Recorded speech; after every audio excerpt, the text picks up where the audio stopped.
সিরাজগঞ্জে দেয়াল চাপা পড়ে 2 নির্মাণ শ্রমিক নিহত হয়েছেন। আহত হয়েছেন আরও 3 জন। সকাল 10টার দিকে শহরের শাহেদনগর ব্যাপারী পাড়ায় এই ঘটনা ঘটে।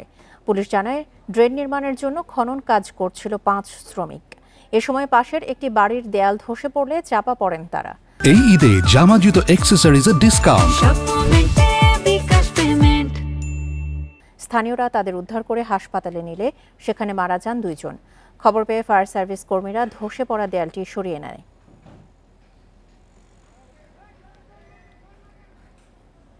সম্পূর্ণ ওয়াল যতটুকু এখানে পড়েছিল সব ওয়ালটাই আমরা টুকরো টুকরো করে সব অপসারণ করে ফেলেছি এবং যতটুকু শুনতে পারছি যে এটা হচ্ছে পৌরসভার একটা ড্রেনের কাজ করতেছিল এবং কাজ চলাকালীন সময় তখন ওয়ালটা হচ্ছে তাদের উপরে ধসে পড়ে।